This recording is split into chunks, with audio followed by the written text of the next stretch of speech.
Започва Срещи с православието.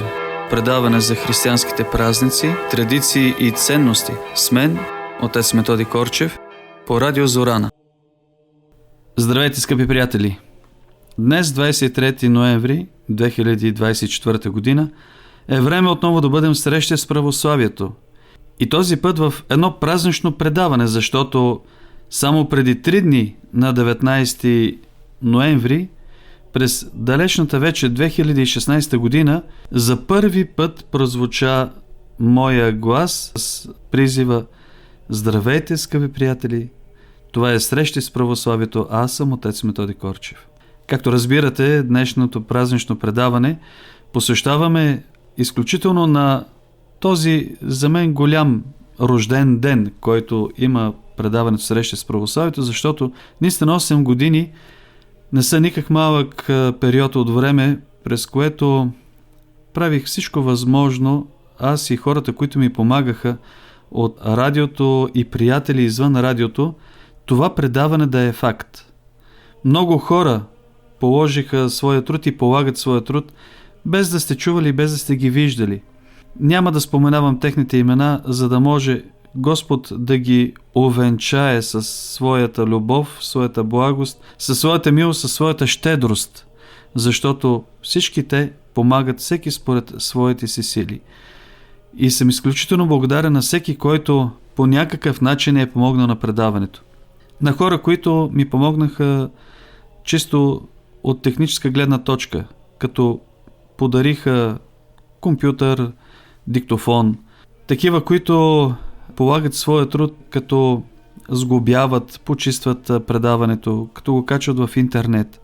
Тези, които през 8-те години на нашия съвместен път в това да го има предаването Срещи с православието, бяха винаги до мен, винаги чисто технически и емоционално и всякак са ме подкрепили за това да продължа да правя предаването. И най-вече вие, скъпи слушатели, които срещам вашето одобрение тогава, когато се срещнем в храма, на улицата, по разни треби, където да било. Радвам се, че имам тази обратна връзка от вас, че дори и в имейла на предаването Срещи с православието, където задавате вашите въпроси. Бях обещал на това предаване да отговоря на един въпрос, как да се чества рожден ден, но понеже не ми стигна времето, не съм забравил обещанието си и ще отговоря в другото предаване. Но сега искам да изкажа своята благодарност към Бога, че съм част от вашия живот през тези 8 години, с това да слушаме светите отци как ни наставляват вярата и заедно да вървим по този път. И вие, и аз самия. Защото, говорейки си за Божиите неща, за Божиите тайни, за Неговата милост към нас хората, разкривайки учението на църквата, всички се изграждаме вкупом.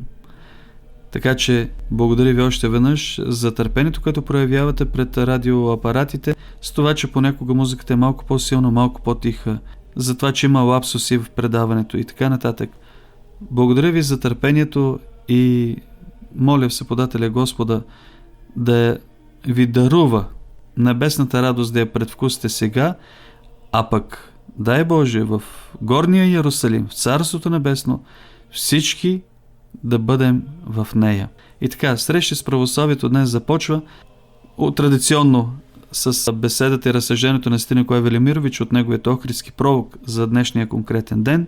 Ще имаме гост в предаването и това е Пламен Мирянов, който е собственик на Радио Зорана, с когото ще си говорим за това, кой и как вижда проповедничеството през ефира, на кой му е на сърце и на кой не. И има ли такива, всъщност, които работим в радиото, да не ни е по сърце. Един много откровен и искрен разговор, който се надявам да ви бъде интересен.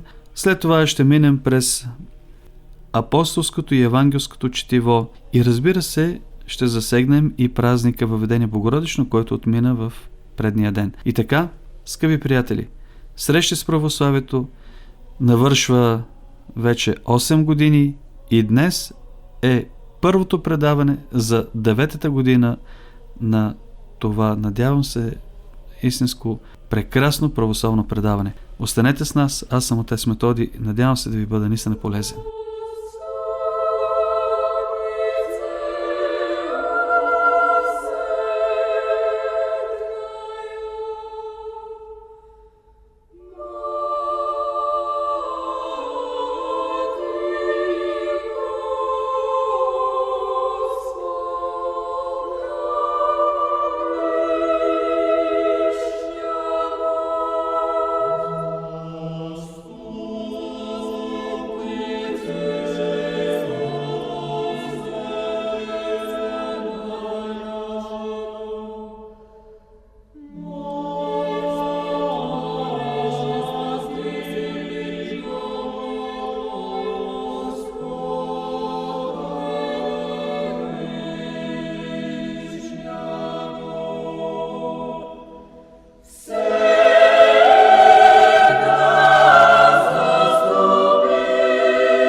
Ето ни в първата тема на днешното предаване. 23 ноември, разсъжденията и беседата на свети Николай Велимирович от неговия Охридски пролог. Чуйте какво каза за този ден свети Николай.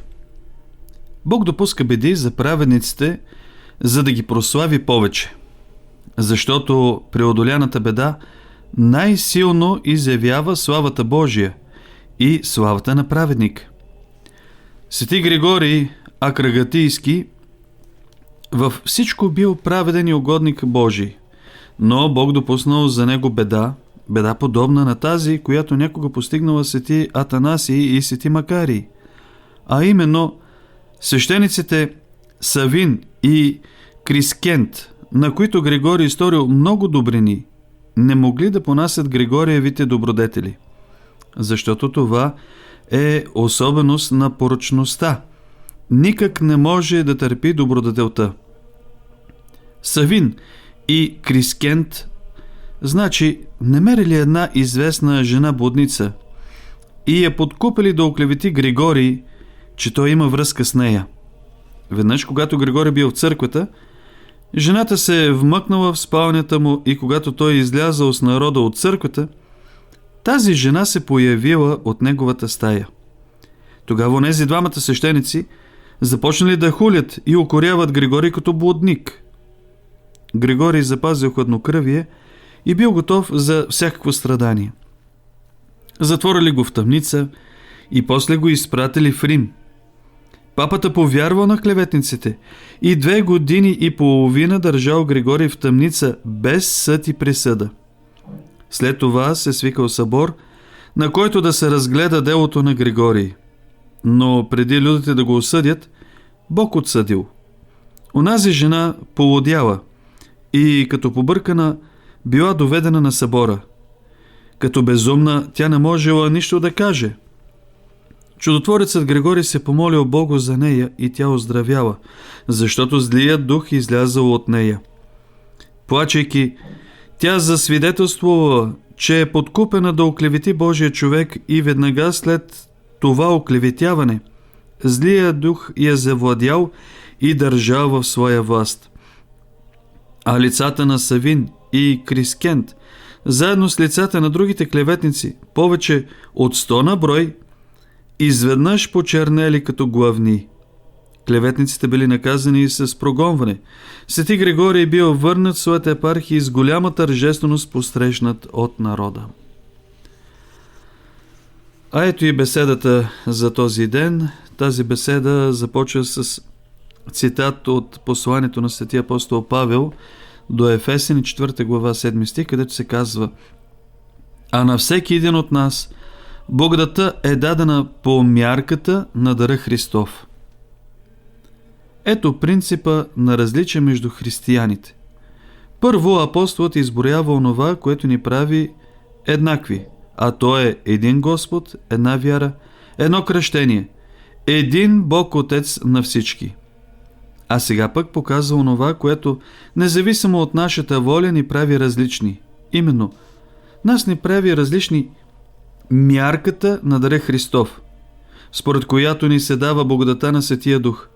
Христос е глава на цялото тяло, което се нарича църква. Той е построил това тяло, а и всеки член по-отделно. Той е строителят и той е единственият знаещ плана на сградата. Той не допуска нито един член на тази сграда да е несъразмерно голям или несъразмерно малък. Той определя мярката на всичко и на всеки.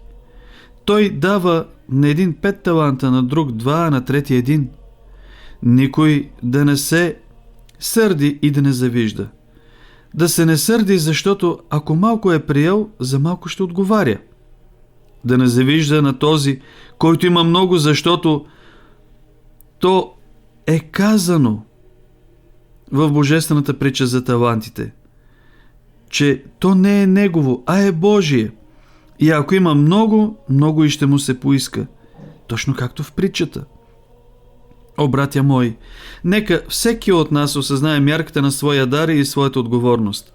Да почитаме и своя дар, и дара на нашия ближен, защото всички дарове са от Бога и Божии. Господи, и Исус е дарителя на големи и различни дарове. На Тебе слава и хвала во веки. Амин.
Скъпи приятели, Срещи с православието гостува в Радио Зорана.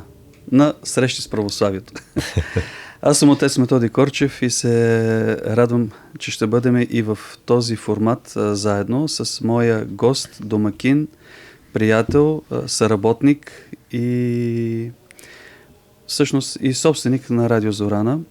Така че искам да поздравя с добре дошъл и добре заварил господин Пламен Мирянов. Благословете, отче Методи, честит празник. За нашите слушатели и зрители да кажа, че Срещи с православието има един специален повод да бъде дори по този начин днес предаването. А това е, че от 2 дни вече Срещи с православието има 8 години живот в ефир. И това е повода днес да бъдем заедно с господин Пламен Мирянов, заедно, за да се сърадваме в тази немалка годишнина на предаването Срещи с православието, което върви в ефира на Радио Зорана и разбира се бива изпращане на други ефирни радиа в цяла България. Така че, господин Мирянов, радвам се, приятелю, че сме заедно и споделяш тази радост моя на целия екип, с когото започнахме това предаване преди 8 години на 19 ноември 2016 година. Това е огромен повод за радост. Това са 8 години, в които вие съставлявате сърцето на православната проповед в Радио Зорана и за нас е огромна привилегия и чест, че имаме достоен свещеник, който може да ни просветлява за всички тези въпроси на нашата вяра и да ни, разбира се, буди по тези пътеки на Христовия закон и да ни насърчава във вярата. За мен като свещеник това така или иначе си е част от служението и всъщност по-голямата част от служението, защото всички сме призвани да проповядваме Христа, разпнатия. Върконико не благовестим. Да. И когато преди 8 години получих поканата от доктор Илиев да дойде да вода това предаване, приех с така и с радост и с много голямо притеснение. Дали и как ще се справя и никога не съм допускал, че ще стигнем до тук. Господ така нареди, че вече от няколко години работим заедно с вас и екипа става все по-голям. И аз искам всъщност да попитам, тъй като така или иначе съм в ролята на не на гостя, макар че сме и гости в радиото. Вие как приемате това проповедничество в радиото? Тоест, за вас какво представлява Словото Божие да тече в ефира на град София и чрез интернет и навсякъде по света? Това е назбъдната мечта. Една мисия, която отдавна аз съм искал да имам привилегията и Божието допущение да спомагам да се случва. Разбира се, ние сме съработници на тази нива, ние сме хора, чрез които този най-висш културен отпечатък, най-спасителна култура може да достига до хората и тя да служи за спасение, за въздигане, за възпитание, за усъвършенстване. И ние, разбира се, сме изключително благодарни, че с Божия помощ успяхме да приютим цялата проповед на радиото и да й така дадем още повече възможност тя да се разпространява. Да дадем нова форма на радиото. Аз съм благодарен, разбира се, и на доктор Илиев, че той е първият инициатор на всички тези предавания, на основната идея, че той има отразновението и смелостта да устоява тези трудни за защитаване в нашето секуларно общество ценности, че е поканил вас И от тогава и до днес вашите проповеди са толкова докосващи, вдъхновяващи и с този винаги благ тон. Да, аз съм чувал много проповеди, постоянно може да видим в интернет духовници, които проповядват, но не винаги аз усещам на тази кротост, благост, този мек тембър, който можем да чуем от вашата проповед. Затова съм изключително благодарен. Та приемам това като една мисия и радиото е едно оръжие за благовестие. Това каза между другото доктор Илиев, когато предаваше щафетата, каза, това е сериозно оръжие. Така че пазете го, развивайте го. Оръжие ли като оръдие, с което да се случва проповедта? Той каза, нали, той е духовно оръжие, за такова говореше, с което ние да достигаме, разбира се, сърцата човешки и тази стрела, която излиза от това оръдие, винаги съм си представил, че нали, това е най-меката стрела, която трябва чрез провокирането на любовта на хората към вярата и към Христа, ние да успяваме да ги насочваме, разбира се, към онази уютна каюта на спасителния кораб на православната ни вяра. Защото това е корабът, чрез който ние минаваме през най-големите високи вълни, които заливат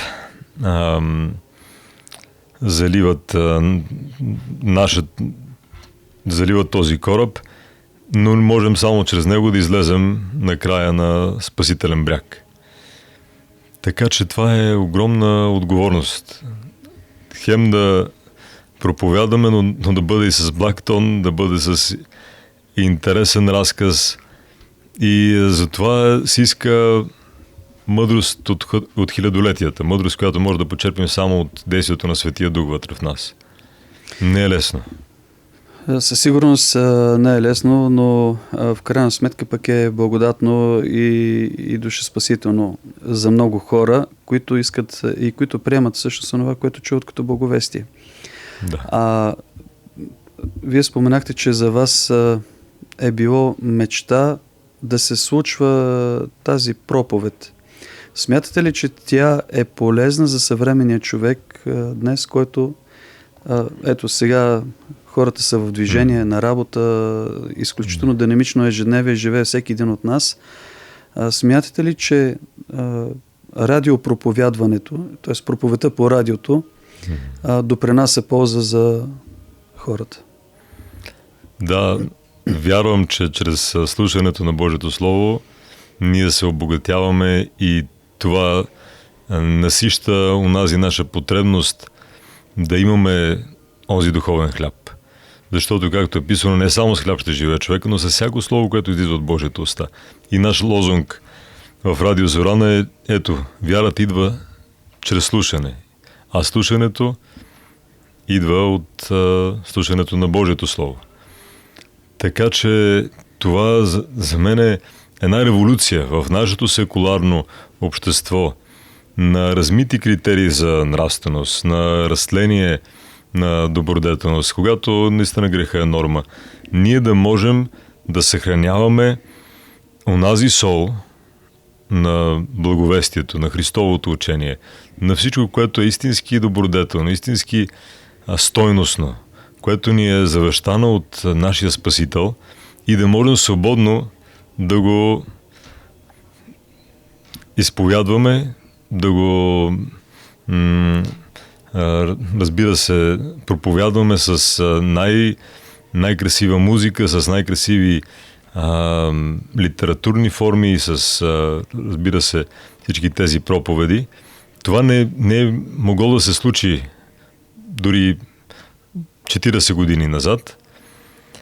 Затова ние сме благодарни, че една такава станция съществува, един такъв ефир може да даде онази духовна храна, която е истински полезна за душите на хората. Защото, знаете, има и други ефири, други радиа, които смесват и полезното, и онова, което е пошло, което е деградивно. И всъщност не знам дали, освен може би Българската национална телевизия, не знам дали по Българското национално радио ние може да чуем проповеди или излъчване на богослужения абсолютно в реално време. А това ни дава една програма, която е абсолютно уникална в Радио Зорана. Да имаме съвкупност от християнска музика, източно църковно пение, да имаме проповед, да имаме фолклор, всички онези духовни песни, които също говорят за надеждата и за основанието за нашата надежда. И разбира се, да имаме сега, наскоро пуснахме и такива епични мелодии, които са от известни филми. Така че аз мятам, че Бог ни води в този път и така с Неговото благоволение ние можем да помагаме на братята и сестрите и на нашите сънародници, за това да осъзнаят кое е най-полезно в нашето общество и кое ни води към истинско съзидание и към истинско израстване. Човек, който не ви познава, би задал въпроса, след като сте по образование и по професия архитект и реално имате и друго поприще в живота ви, как така се разпали тази вяра в душата ви, за да искате да направите и другите съпричастни на нея? Или по-скоро да направите хората съпричастни на това да чуят и живеят и те своите мигове на вярата? Дълъг ли ви е бил пътя в вярата, в църквата? Аз достигнах до православието през различни катарзиси, през различни преломни моменти, когато със сигурност съм бил заблуден от други учения за духовност или по-скоро за псевдодуховност. И чрез Божия промисъл и чрез може би няколко посещения в Йерусалим, аз почувствах, че това е истинността на правилното богопознание. Разбрах, че мога да бъда най-полезен за обществото, защото ние каквато и професия да боравим и каквото и висше образование да имаме, накрая трябва да се запитваме с какво това образование може да ни помогне да бъдем полезни в обществото. Ако това е за самоцел, само и само за да направим даден бизнес или ние самите да се облагодетелстваме, или само в нашия кръг от близки хора, тогава не е достатъчно това наше образование или развиването на нашия талант. Не принася полза толкова. Да, ползата и плодовете са ограничени. И накрая си дадах сметка, че аз искам да помагам с каквото мога на това общество, искам да въздигам и да лекувам с каквото мога тази старица, която е нашата държава, и да се грижа за нея, защото България наистина има нужда от така енергичната помощ на своите млади синове и дъщери. И осъзнах, че мога да съм полезен, когато помагам на нашата православна църква. Защото Фондация Нашия дом в България вече беше основана през 2016 година и няма как да има фондация, която говори за нашия дом, за паметта, за героите, за нашата славна история, за нашите предци и техните светли завети, но да не говори за православието. А, например, за общото християнство. Осъзнах, че автентичното християнство е в именно тази приемственост на Светата църква, на църквата Христова и в нейното предание. всичко, което ние знаем свързано в православието, разбира се от Светото Писание, от Светата Библия, но и от преданието. Ето дори празника, който честваме въведение на Пресвета Богородица, ние взимаме тези знания и от протоевангелието на Яков. Точно така.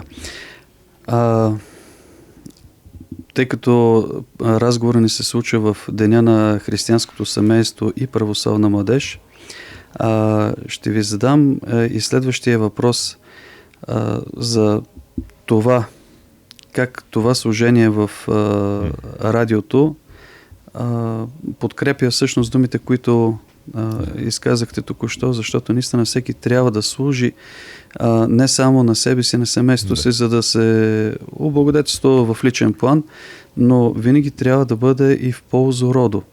Да. Така че аз предлагам да чуем едно песнопение, след което да продължим нашия разговор в този формат.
Отново сме в ефира и в студиото на Срещи с православието и Радио Зорана.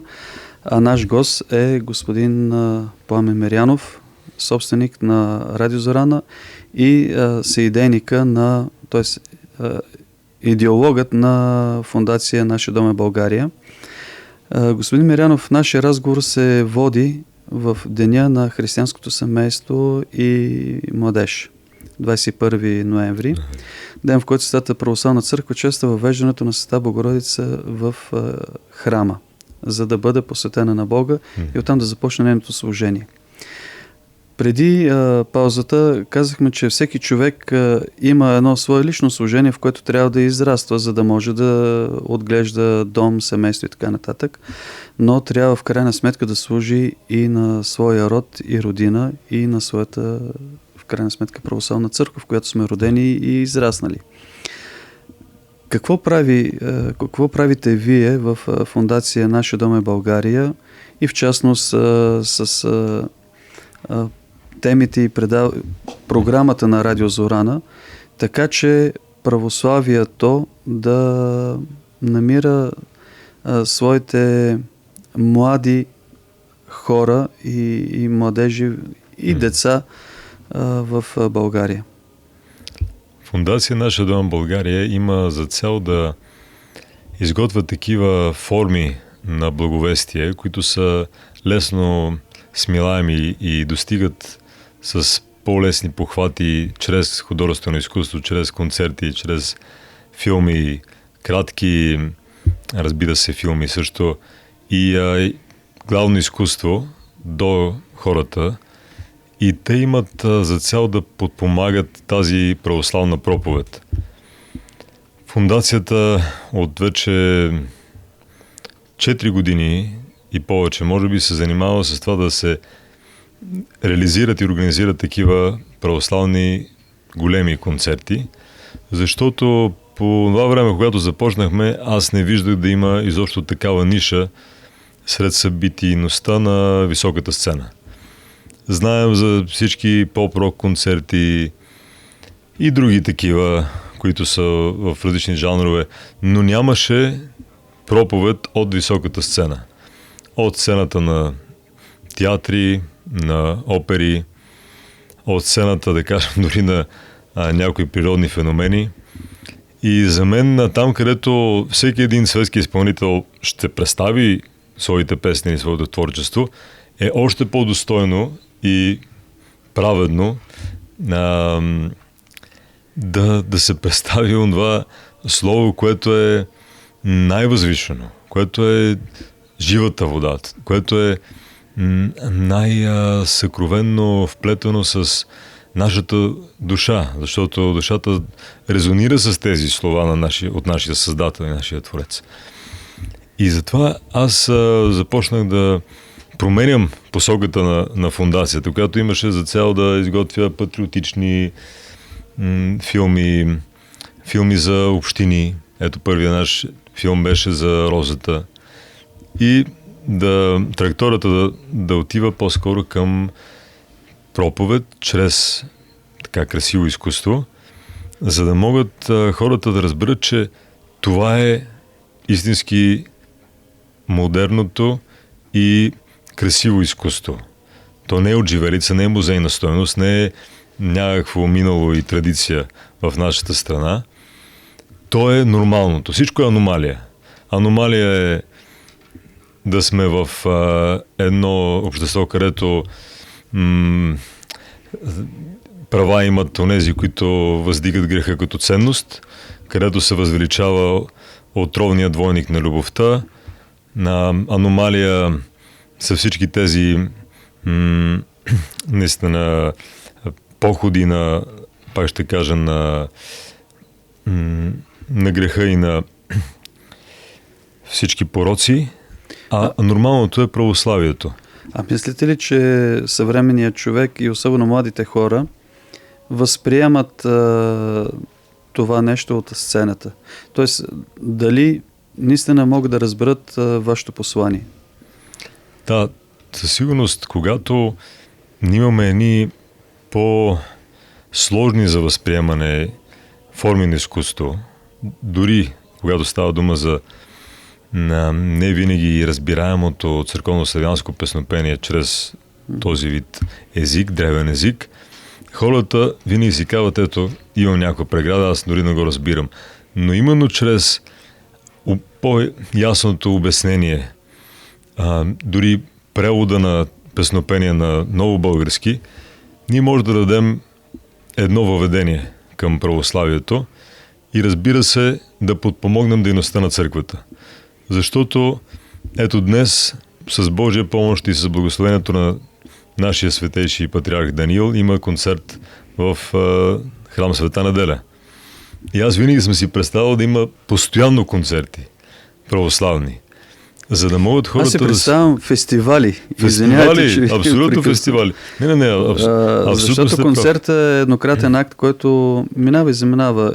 2-3 часа, примерно човек може да се наслади на това, но когато е фестивал и е цяла седмица, да речем, с различни дейности, нещо, което тази година се опитахте да направите в Царево, за което ви поздравявам. И благодаря, че вие дойдохте, че имахте беседи и открихте моето някои от вечерите. Никакво в сравнение с труда, който се полага, но беше ценно идването. Аз наистина си позволявам да кажа от позицията, чувствам се въпреки това млад, нали, нищо, че... Как, разбира се. Така че ще се сложи към младежите. Или поне времето, когато бях млад, блед юноша, когато влязох в семинарите и нищо не разбирах от това, което пееха на клироса певците, осъзнах, че в крайна сметка, както е и за всяко друго нещо, човек слуша с ушите си, но разбира се сърцето си. Ние слушаме много музика в момента, всякаква, на всички езици и без да разбираме какво пеят, на нас или ни харесва, или не ни харесва. И съм всъщност сигурен, че зрителите, които посещават такива концерти, които се организират от Наши дом е България, макар и да се пее на църковно-славянски в тази духовната част от програмата, хората със сърце разбират. Разума, ако сърцето е докоснато, то ще заповяда на разума да разбере човека какво всъщност са пяли с нощи, вчера, онзи ден, там нещо, което ме докосна това песнопение. Да. Още повече, че в повечето случаи правите и реален превод. То има и превод, разбира се, веднага някой го изговаря на български и това помага.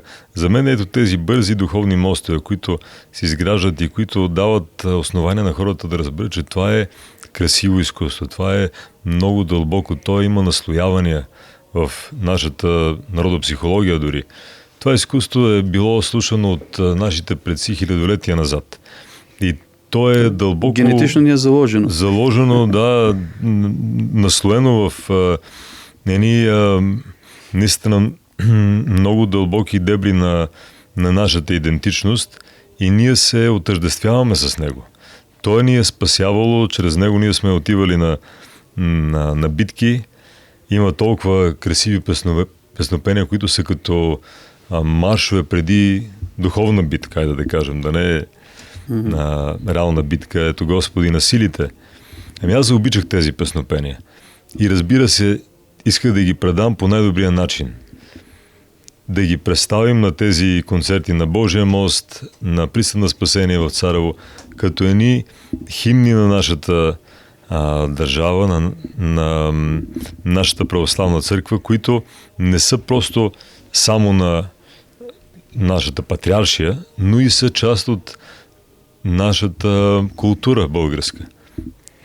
Не само с фолклор ние се идентифицираме, напротив и с онези най-святи образци на църковно-певческото изкуство. И разбира се, заобичах и на цитати от Свещеното писание. И сега, ето, деца идват даже за този концерт от Карлово, едно момче, което и наши концерти рецитира, и деца почват да рецитират стихотворения, да кажем, от Ставрофорен иконом Павел Гърбов, стихотворение от Иван Вазов за вярата.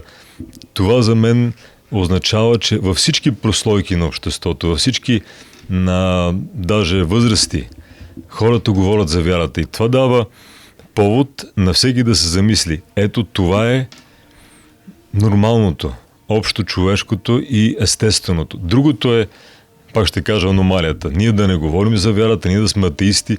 Няма такова нещо като атеизъм. В България човек, ако е атеист, той се отрича от своето минало и от паметта на своите предци. Как може да пишеш на тази азбука на кирилицата, съставена от свети Климент Охридски, и да не вярваш в Бога ми. То самия светия и всяка една буква свидетелства за нашата вяра в Христа.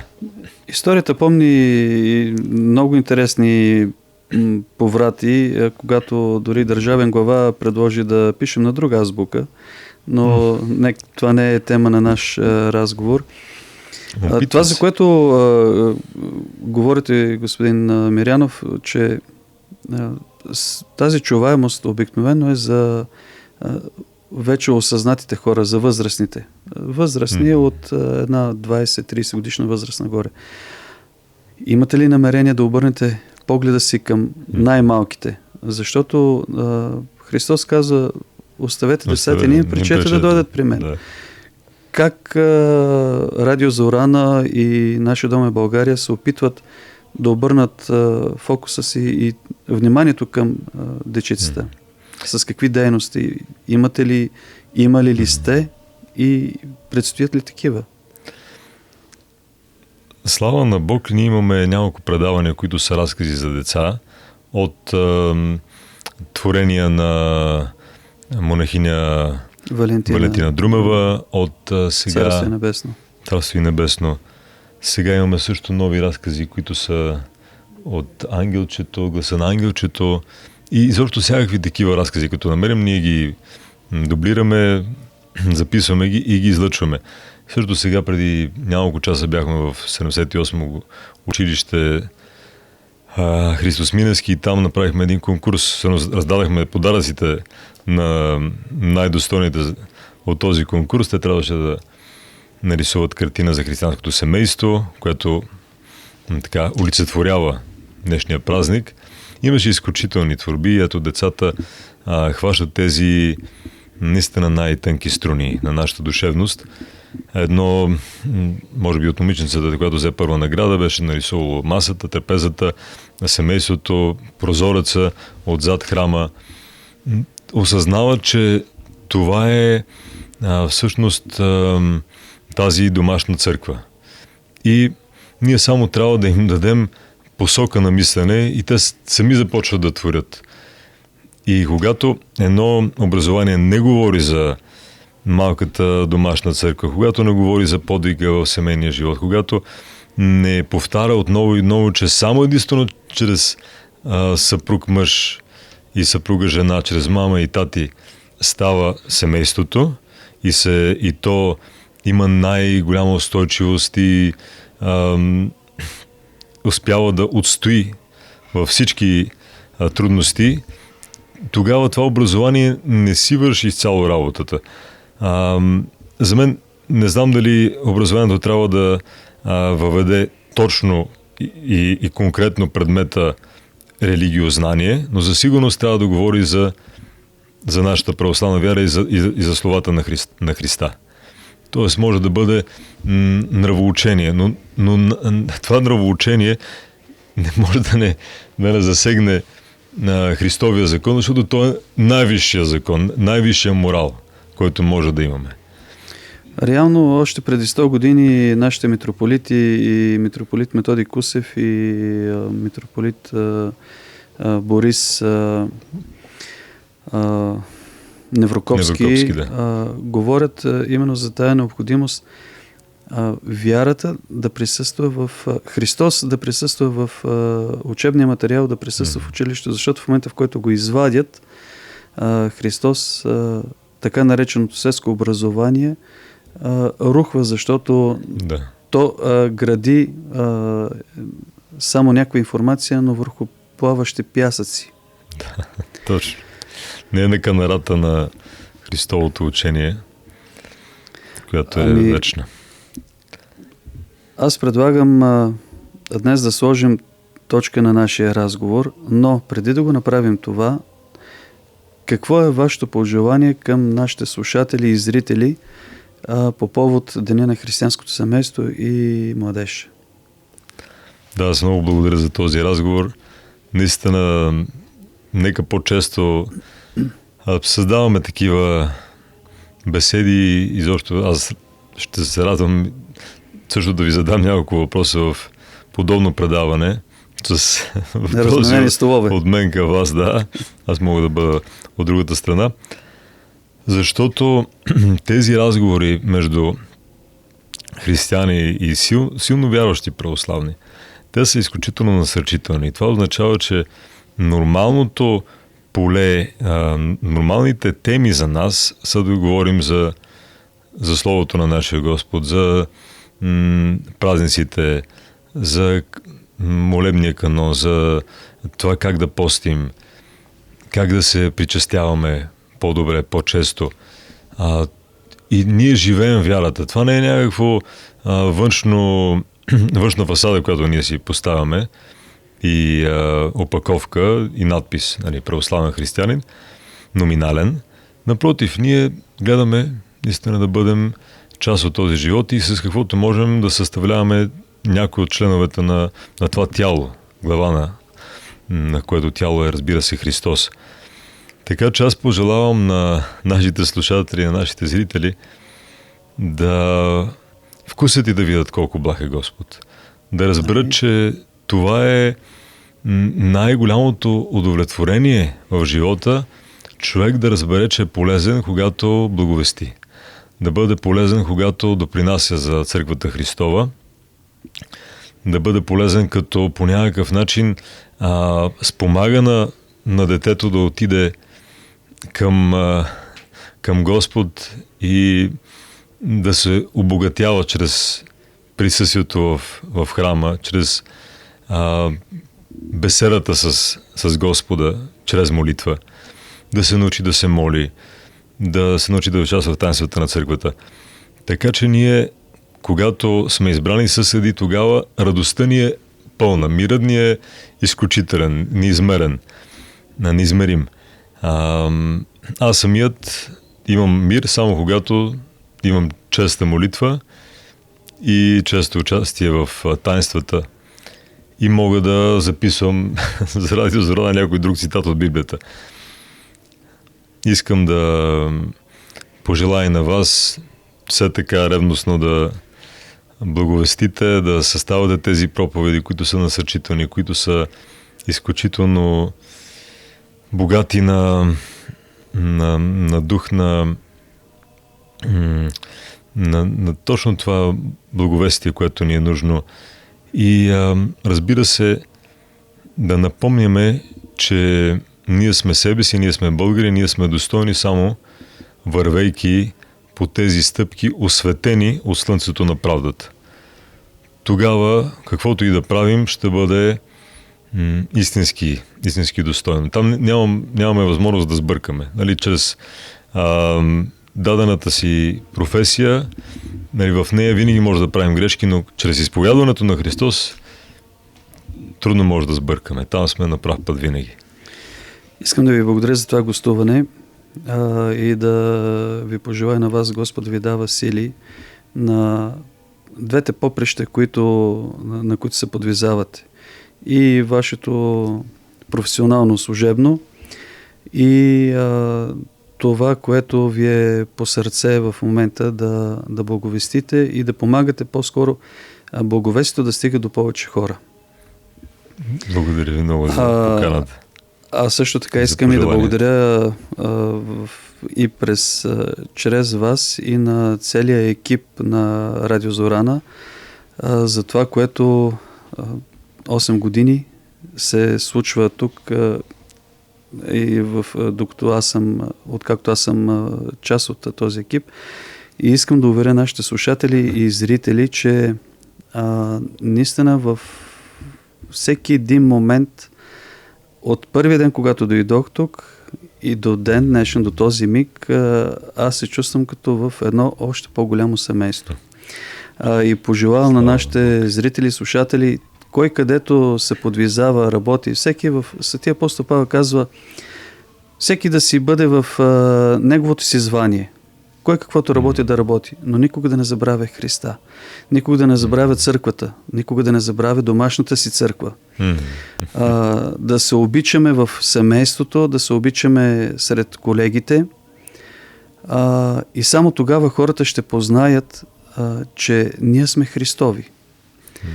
И тъй като имам наистина изключителната привилегия да работя в колектив тук в Радио Зорана с хора, които наистина отношенията ни са основани на Христовата любов. Да. Искам да благодаря на Бога за това и на вас, скъпи слушатели и зрители, че заради вас и вашето настояване, което сме получавали лично и чрез писма, ни насърчавате да продължаваме това дело, докато Господ даде. Ние също заявяваме от името на Радио Зорана, че вие сте един съвременен будител. С всичко, което правите... Да не бъде чак толкова. Според мен всеки, който изповядва Христа, е будител. Разбира се, по правилния начин, по красивия и достоен начин. И също да не забравяме, че отец Методи Кочев води групи в Иерусалим и така, ние имахме чест да бъдем от вашата група и в този тур. Много, много вдъхновяващо и обогатяващо изживяване с толкова много нови знания за светите земи. Някой път може да си поговорим и за... На драго сърце, важното е всеки да намери пътя си към Христа и да му позволи да, когато влезе Христос в сърцето му, да си остане там, да се направи ясла, тъй като сега вървим към витлеемските ясли, всеки един от нас през времето на този пост, и да му позволи Христос да остане там и да се направи жилище в неговото сърце. Да бъде. Обичайте си семействата, съпругите, съпрузите, децата. Не пречете на децата да ходят към Христа, за да може да имаме един ден и венеца на, дай Боже, на вечността. Благодаря за това гостуване. Аз благодаря, Отче Методи. И ще се радвам да бъдем отново заедно в ефирите на Радио Зорана и в другите предавания. Ние също. Благодаря ви. Достойно есть Яково истину, славити Тя Бога слова, Его же трепещут и трясутся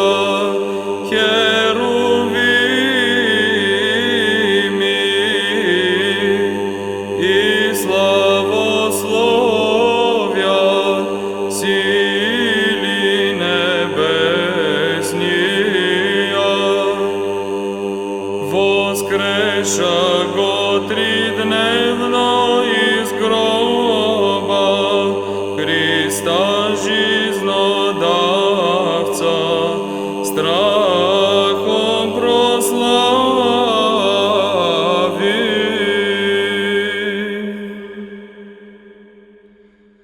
Воспоим все Боголепно,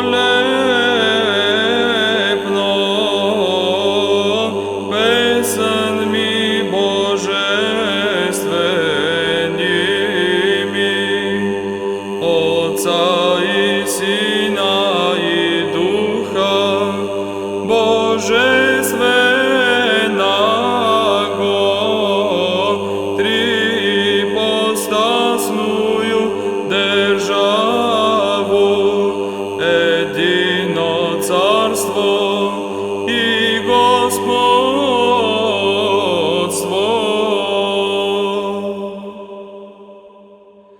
Юже поют все земнородни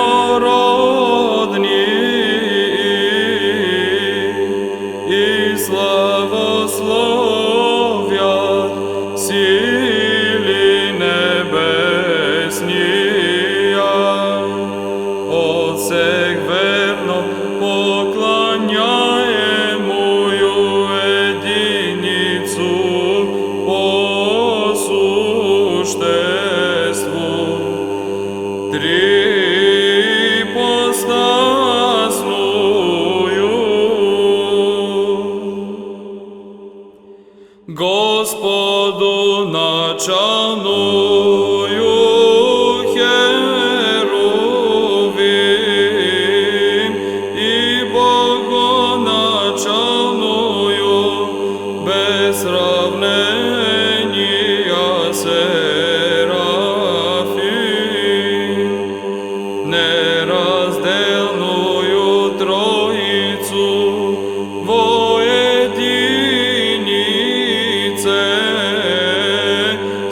сущее Богоначалие, Тя величае.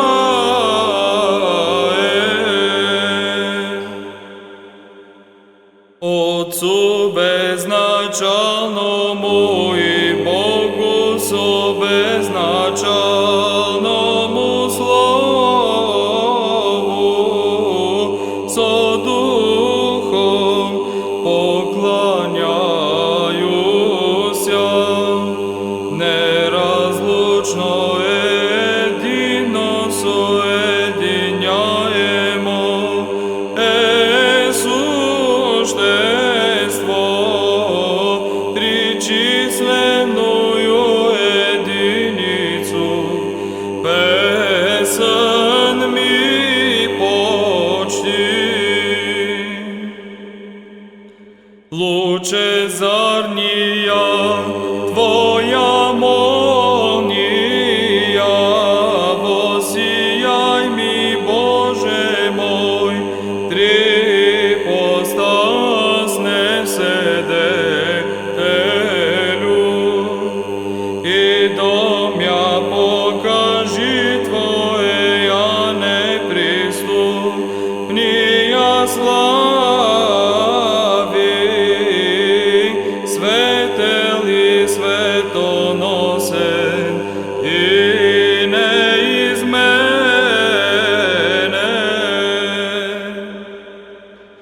Его же трепещут и трясутся херувими и славословят ангельское воинство. О Деви неизреченого плошагося, Христа жизнодавца, страхом прослави.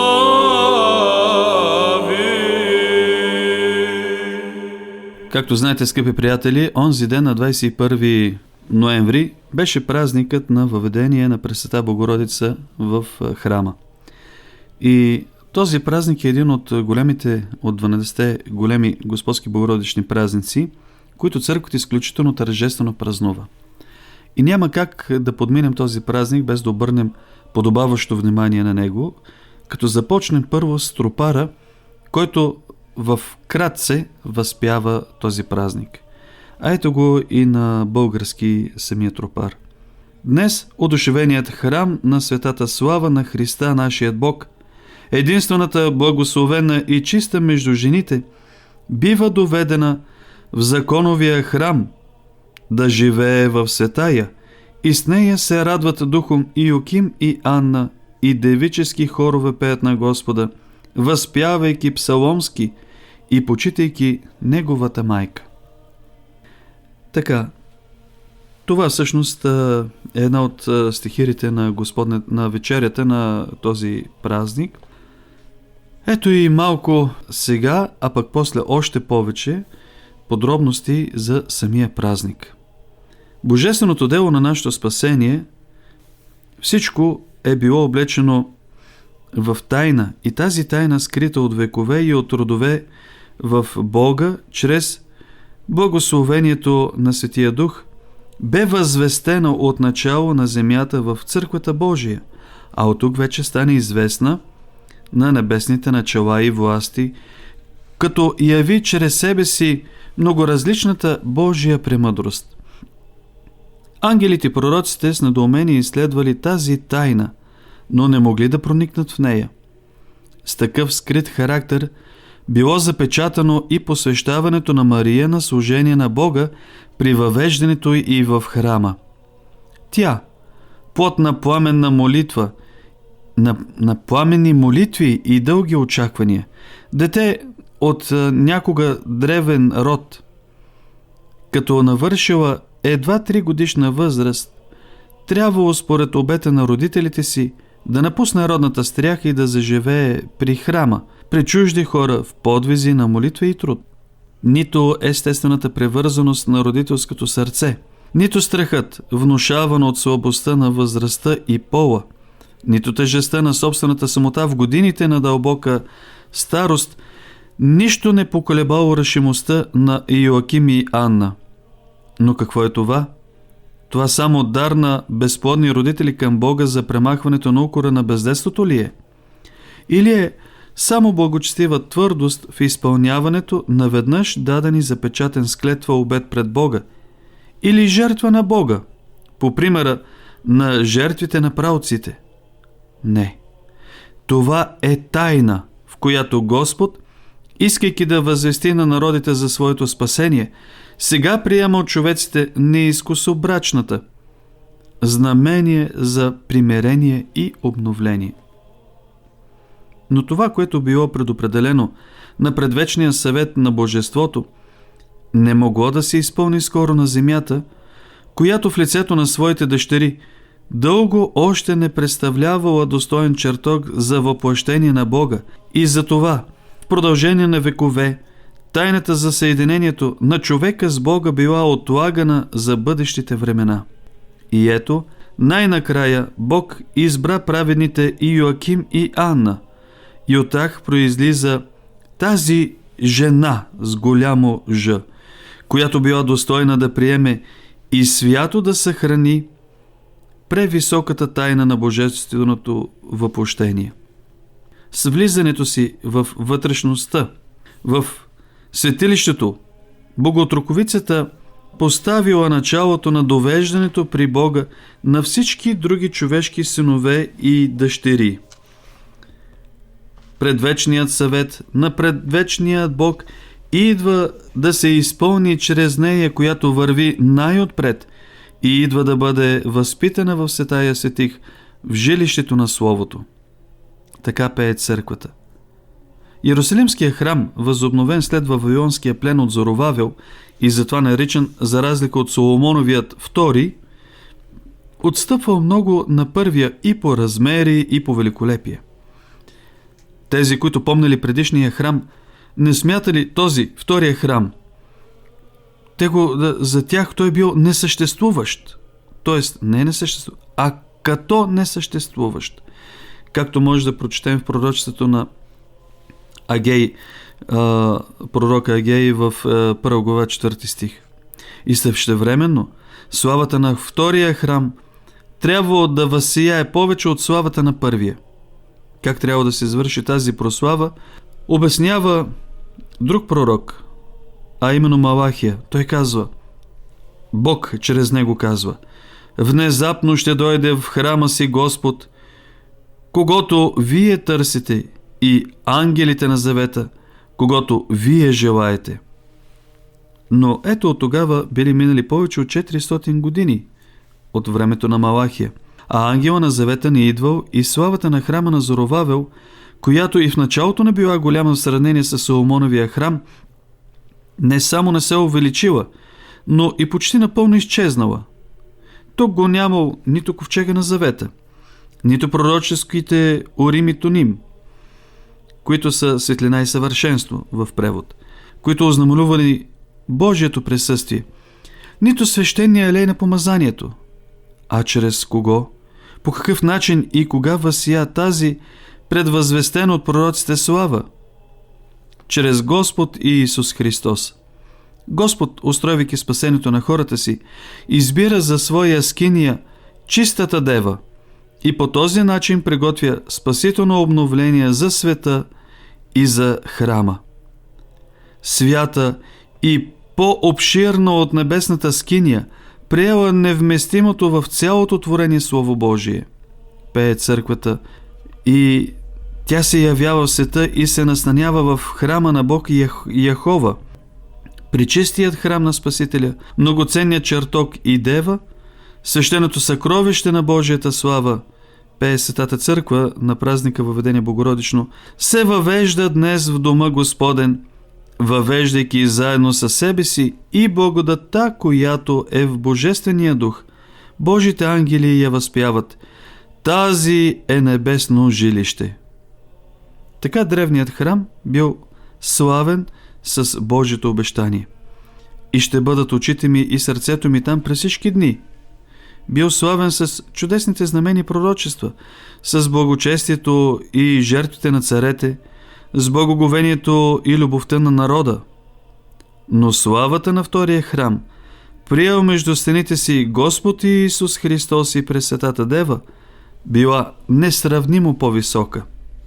Първият и вторият храм имали наблизо до себе си, освен същински свещени сгради, каквито са Светая и Светая Светих, и множество дворци и притвори, където били направени различни помещения, в които живеели лица, изпълняващи някаква свещена служба. Там били съхранявани и богослужебните съдове и запаси. При храма, както свидетелствуват еврейските писатели, живеели мъже и жени, вдовици и девици, които водели въздържан живот. Свети Епифаний, който добре познавал еврейските обичаи, казва, че евреите посвещавали на Бога всичките си първородни деца от мъжки и от женски пол, които били възпитавани в притворите на храма до зряла възраст. А за постоянно служение при храма били приемани така наречените назореи, които представлявали нещо подобно на монасите от Новозаветната църква.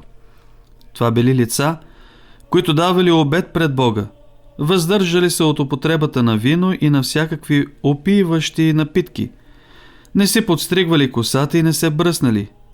Назорейството обикновено продължавало известно време.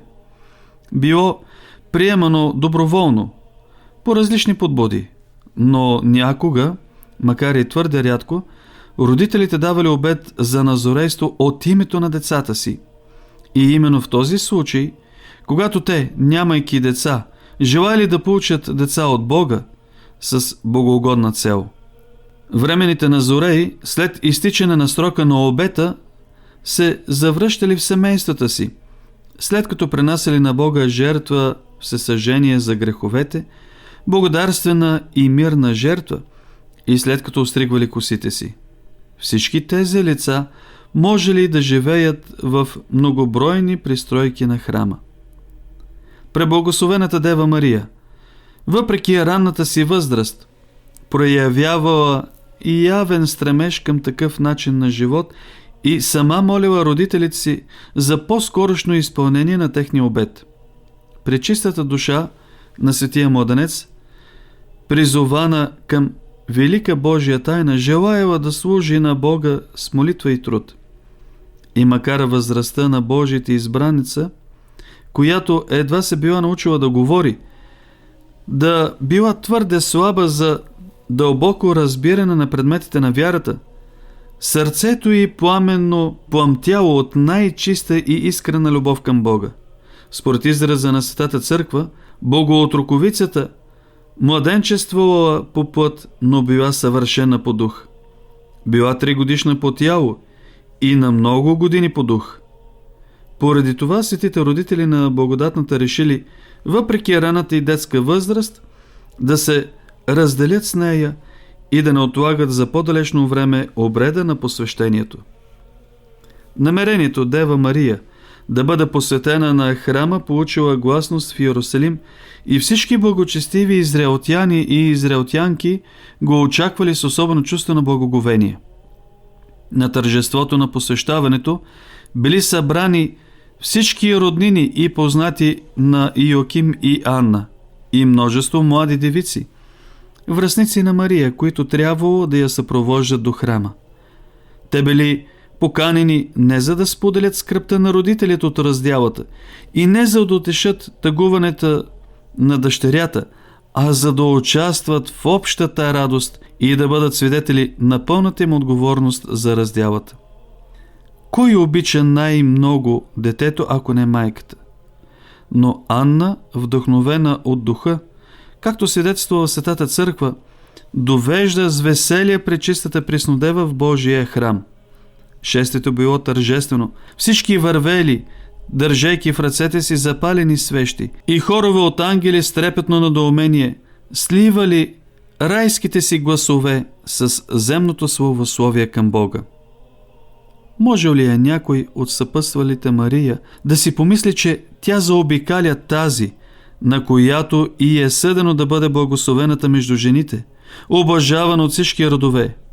Може ли е някой да предвиди, че тази малка девица скоро ще бъде прославена от сонма на безтелесните духове, светиите и пророците, като по-почитана от херовимите и несравнено по-славна от серафимите?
Сега продължаваме с апостолското четиво, което се полага да бъде четено в утрешния неделен ден по време на Светата литургия.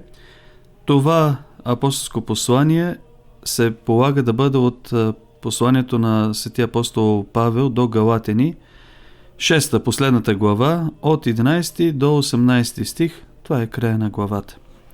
В тази глава, която е изключително полезна и интересна, то не че има в Новия Завет и въобще и в Стария нещо в Свещеното писание, което да не е полезно, но тук толкова есенциално са представени неща за вярата, че човек, когато чете, настръхва. Защото той започва така главата: брати, да падне някой в някакво изкушение или прегрешение, вие духовните поправите такъв с дух на кротост, като се пазите и сами да не паднете в същото изкушение.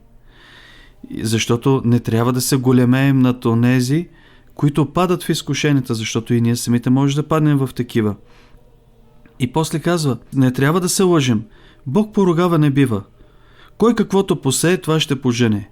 Който сее тленни неща, посява смъртността. Който сее с дух, той сее в живот вечен и ще жене в живот вечен. И накрая продължава с думите, които сега ще чуем, и всъщност които са този отказ, който се полага да бъде четен по време на Светата литургия. Вижте колко много ви писах с ръката си. Тия, които искат да се нравят по плът, те ви принуждават да се обрязвате, само за да не бъдат гонени за кръста Христов. Защото и ония, които се обрязват, сами не пазят законя, а искат вие да се обрязвате, за да се похвалят с вашата плът. А мене да ми не дава Господ да се хваля, освен с кръста на Господа нашего и Исуса Христа, чрез който за мене светът е распнат и аз за света. Защото в Христа и Исуса нито обрязването има някаква сила, нито на обрязването, а новата твар. Но уния, които постъпват по това правило, нека бъде мир и милост, тям и на Израиля Божий. Проче, никой да ми не досажда, защото аз нося на тялото си раните на Господа и Исуса. Благодата на Господа нашего и Исуса Христа да бъде с вашият дух, братя. Амин. Ето това е текста, който се полага да бъде четен, а нека да чуем сега какво тълкование дава свети Теофилакт Охридски.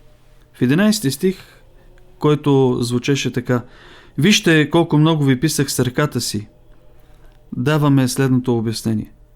След като кратко говори в нравствен дух, той отново се връща към предишното, което тревожи сърцето му, и показва, че собственоръчно е написал цялото послание, не само за да може да покаже любов към тях, но и да унищожи злото подозрение. Тъй като клеветели някои, че проповядва на едни едно, а на други друго, той бил принуден да даде писмено свидетелство за своята проповед. Останалите послания писали други, а самия той подписвал само приветствието. Изразът колко много посочва не обширността, а неогледността на писмото и сякаш казва: макар да не умея да пиша хубаво, бях принуден собственоръчно да напиша това послание. Тия, които искат да се нравят по плът, те ви принуждават да се обрязвате. Това е 12 стих. Тия, казва, които искат да се нравят по плът, т.е. на хората, именно на юдеите, защото те ги порицавали християните като отстъпници от богоотеческите обичаи, те ви принуждават да се обрязвате, като се оправдават пред юдеите чрез вашата плът. А с думата принуждават показва, че те неохотно го понасят и наред с това им дават подтик за завръщане, понеже сега неволно се заблуждават. Става дума за обрязването, което е било задължително при евреите, защото Бог така установил в Стария Завет. Но с идването на благодата и кръщението Христово и кръщението Господне, което се извършва в името на Светата Троица, тази необходимост отпада, както и в предните дни светия апостол Павел, когато четяхме откъсите от Писанието, казваше на своите слушатели и адресанти, че не обрязването спасява, а вярата по Бога, и това просто да бъдем нова плът, както казва тук. Само за да не бъдат годени за кръста Христов.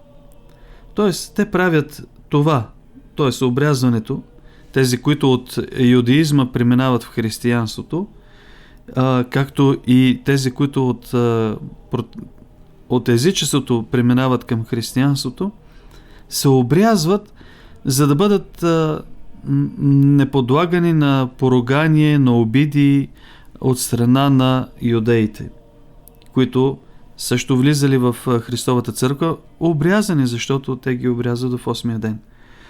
За да не се подложат на преследване и гонения заради кръста и вярата, и понеже я престъпват и се обрязват, те желаят и другите да участват в обрезанието.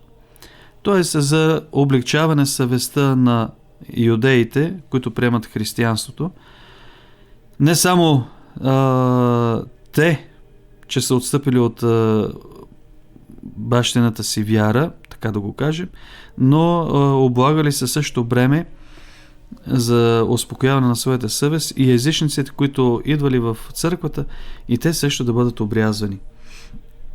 В 13 стих четем следното: защото и ония, които се обрязват, сами не пазят закона, а искат вие да се обрязвате, за да се похвалят с вашата плът. Тоест, не само от човекоугодие, казва той, но и от честолюбие правят това, защото го вършат не от ревност към закона и не заради богочестие, но от честолюбие, за да се похвалят с вашата плът, т.е.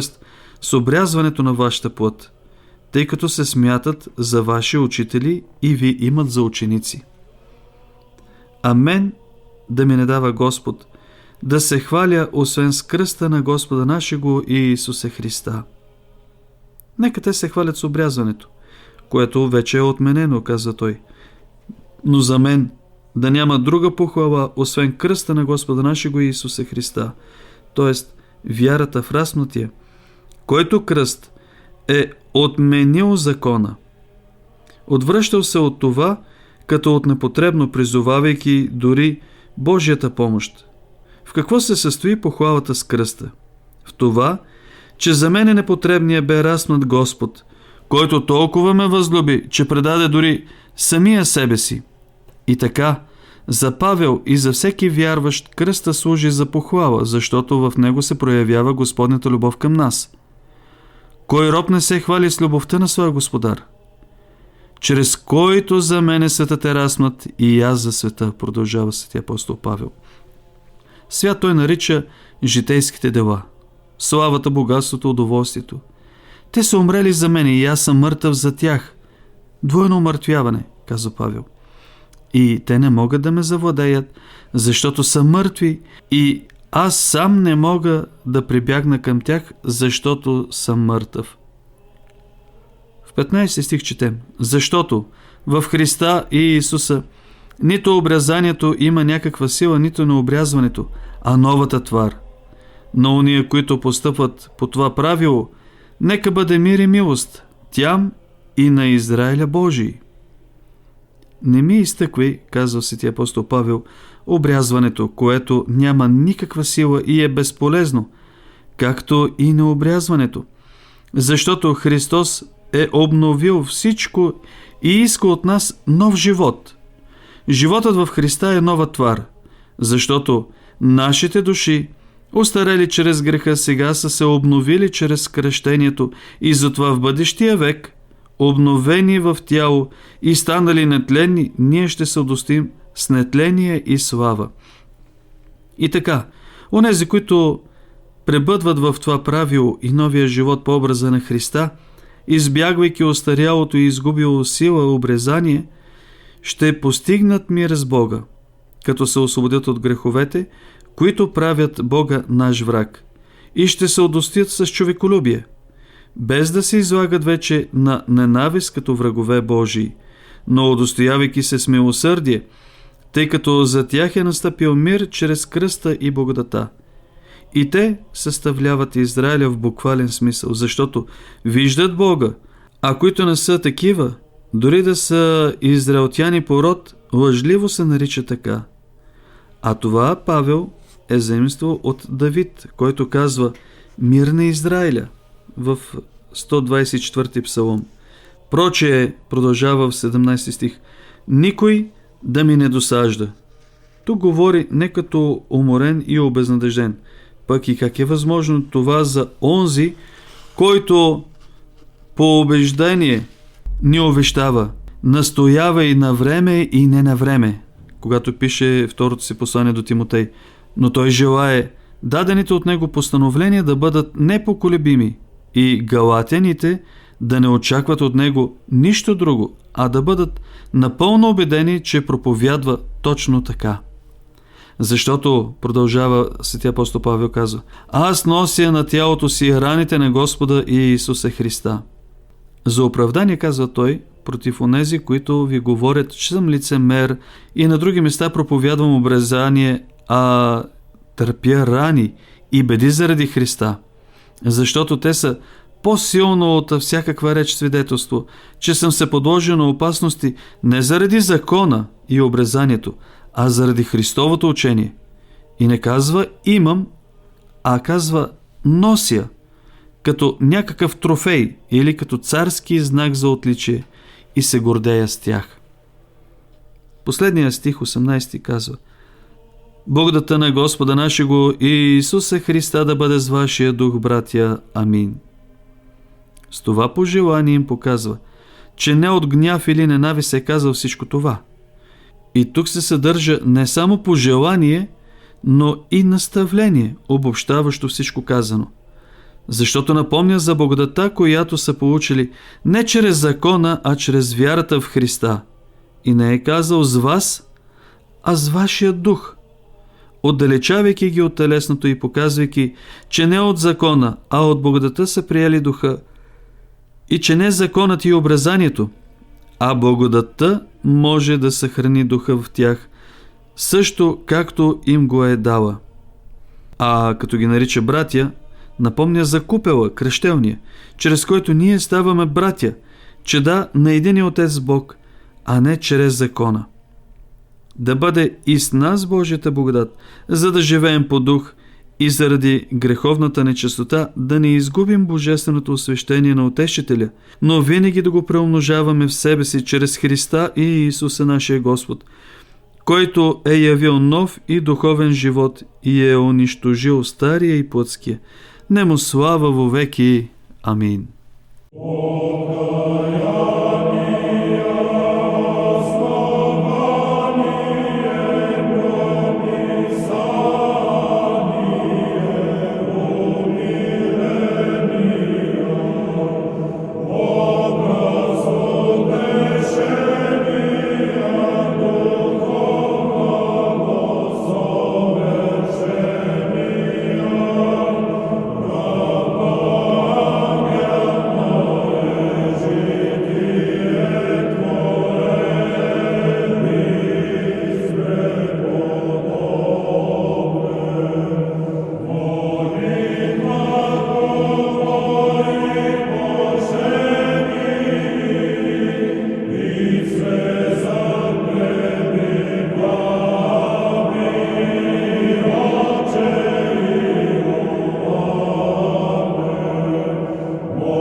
Сега продължаваме с евангелското четиво, което се полага за утрешния неделен ден, и то е според Евангелието на Светия апостол евангелист Лука от 18 глава, от 18 до 27 стих. Там четем следното. И някой се началник го попита: Учителю благий, какво да сторя, за да наследя живот вечен? А Исус му рече: защо ме наричаш благ? Никой не е благ, освен един Бог. Знаеш заповедите: не прелюбодействай, не убивай, не кради, не лъжесвидетелствувай, почитай баща си и майка си. А той рече: всичко това съм опазил от младени. Като чу това, Исус му каза: едно още не ти достига. Всичко, що имаш, продай и раздай на сиромаси, и ще имаш съкровище на небето. Па дойди и върви след мене. А той, като чу това, натъжи се, защото беше твърде богат. Като видя, че се натъжи, Исус рече: колко мъчно ще влязат в Царството Божие ония, които имат богатство. Защото по-лесно е камила да мине през иглени уши, нежели богат да влезе в Царството Божие. Като чуха това, рекоха: а кой може да се спаси? Но той рече: невъзможното за човеците е възможно за Бога. Това е текста, полагащ се за утрешната света литургия, която е неделя 13, след неделя подира Въздвижение, а ето и тълкованието, или да го кажем проповедта върху този текст, която аз ще използвам, ползвайки сайта на Пловдивска митрополия. Тя започва така: Учителю благий, какво да сторя, за да наследя живот вечен? А Исус му рече: дойди и върви след мене. Брати и сестри, представете си, че някой милостив и много богат човек дава на своя беден приятел цяло гърне с злато, а последният изхвърля златото, запазва глиненото гърне и започва за хлас да му се любува. Или пък да предположим, че царят е поканил своя роб на богато пришество. Робът отива, но вместо да седне на масата, сяда под нея и лакомо се нахвърля на падналите от земята трохи. какво ще помислим за този сиромах, за този роб? Не това ли, че те са безумни? Точно толкова безумно и дори повече постъпил началникът от Евангелието, което чухме днес. Христос го поканил да го последва, да последва Него, най-богатият, най-славният, най-прекрасният между всички синове човешки. И то откакто свят светува. А онзи предпочел пред Него праха на жалкото си богатство, което днес го имаме, а утре оставяме. Трохите на бързо отиващия си живот на тялото пред вечния блажен живот на душата. Но не постъпваме ли като този началник, който бил млад човек и ние? Не теглим ли и ние повече към земното, към мамона, отколкото към Царство Божие, към Христа?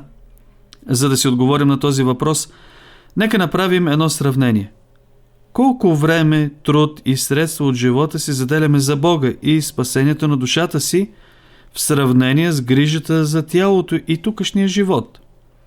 Всеки ден ние се храним най-малко 3 пъти на ден – сутрин, обед и вечер. А дали се молим по 3 пъти на ден? С сутрешна вечерна молитва, с някой канон акатист, катизма, псалтир. Пак всеки ден ние се мием по няколко пъти. А проливаме ли поне една сълза на покаяние, с която да умием греховната нечистота на душата си? Трудим се по 8, 10 и дори много повече часове, понякога по 24 часа, за да имаме дневната си прехрана и облеклото за тялото. А правим ли поне няколко поклона, за да се потрудим малко и за Господа? И ако сега Христос не се яви, за да ни покани и нас да го последваме, като оставим дом, семейство, богатство, работа заради Него, готови ли сме да го послушаме? Не, не сме готови. При нас, съвременните християни, често се случва, когато Бог ни отнеме някой близък, ние да възроптаем и да почнем да му търсим сметка. Но дори за далеч по-дребни неща, от които сме лишени, ние негодуваме и се цупим като малки деца, сърдити, наранени, с накърнено честолюбие и достоинство. И не помисляме, че имаме ли Христос, имаме всичко. Нямаме ли Христос, и богатствата на целия свят не могат да ни направят щастливи. Иначе този началник, който явно бил умен човек, задал на Спасителя най-съвършения въпрос на човешката мъдрост. Какво да сторя, за да наследя живот вечен? И получил най-съвършеният отговор. Всичко, що имаш, продай и раздай на сиромаси и ще имаш съкровище на небето, па дойди и върви след мене. Като чул тия думи, началникът, вместо да се зарадва на божествената покана, се натъжил. Вместо да последва Христа Господа, си отишъл. Отишъл при парите си, при богатството си, при мамона. И погинал, защото никой не може да се огува на двама господари. Защото или единия ще намрази, а другия ще обикне, или към единия ще се превърже, а другия ще презре. Не можете да служите на Бога и на мамона. Трябва да уточня, че Господ не иска от нас непременно да оставим всичко, което притежаваме, и да го последваме. Било то в манастир, било в пустинята. За нас, несъвършените и малките, това би било лудост. Но Христос иска от нас да го последваме чрез покаянието, чрез неотложното покаяние веднага след сторения грях, на минутата, на секундата, защото после може да бъде късно. Никой, който падне на земята в кълта, в някаква локва мръсна, не казва: защо веднага да ставам, добре ми е така, а веднага се вдига и започва тутък си да се почиства. Така трябва да постъпваме и когато паднем с душата си в нечистотията на греха. И ще видим как сам Христос протяга десницата си да ни вдигне. Ще видим как ангели и светии се претичат на помощ. Какво още е по повдигнатата тема? И ние често трябва да се задаваме този великолепен въпрос: какво да сторим, за да се спасим? Когато мирски хора от света, попитали схимонахиня Гаврила, откривателката на самоизписалата си икона на Богородица и Избавителка, как да се спасят в това трудно време, старицата им отговорила: трябва преди всичко човек да притежава православна вяра в Христа, да пости, да се моли, всекидневно да изпросва от Господа прошка за греховете си. Жените трябва да бъдат послушни на мъжете си, децата трябва да уважават и слушат родителите си. А на когото ни е обидел, трябва да простим, ако искаме Господ и на нас да прости. Брати и сестри, независимо какво е нашето материално състояние, звание, изобщо въобще обществено положение, центърът на нашия живот трябва да бъде Христос. Той е слънцето в нашия духовен живот. Свети преподобни Варсунов и Оптински разсъждава: всички познават слънчогледа. Своята златисто-жълта глава той вдига винаги към слънцето, стремейки се към него, заради което е получил названието си. Ала случва се някой слънчоглед да престане да се обръща по посоката на слънцето и тогава опитните земеделци заключават, че той е болен и скоро ще изсъхне, че черви прогризват корена му и че растението трябва да се отреже. Така и с човешката душа. Докато тя, подобно на слънчогледа, обръща взора си към Бога, извора на светлината, с нея всичко е наред. А отвърна ли взор от него, погива. Господи, помогни ни да те следваме и да бъдеш слънцето в нашия живот. Амин. Така се разделяме, скъпи приятели, с тази беседа върху Евангелието, която се надявам всеки си е взел своята поука, за да може, наистина размишлявайки върху Свещеното писание денем и нощем, да имаме надеждата за нашето спасение. Аз ви благодаря, че бяхме заедно през изминалите 8 години. Надявам се още много пъти по 8 години да има пред нас, за да си говорим за светата православна вяра, да си говорим за нашият Господ Иисус Христос, второто лице на Светата Троица, приело плът, живяло заради нас, пострадало на кръста, възкръснало от мъртвите заради нас. Да си говорим за небесните блага и селения, които предстоят пред нас. Никога да не ги забравяме, винаги да ги гледаме, винаги да се ни пред очите, за да може да бъдем всички братя и сестри в Христа, там в Царството Небесно с нашия Господ Исус Христос. Още веднъж желая ви благословена, мирна, спокойна седмица, спасителни пости за онези, които продължават да постат, да бъдат такива за онези, които пък от сега насетне ще започнат да постят, така че да влезем радостни в празника на Свети Николай Мерликийски, който предстои след 10 дни пред нас, и разбира се най-вече в празника на славното Рождество Христово, до което има точно 1 месец. Аз съм отец Методи Корчев и се радвам, че бяхме заедно отново. До нови срещи! Срещи с православието.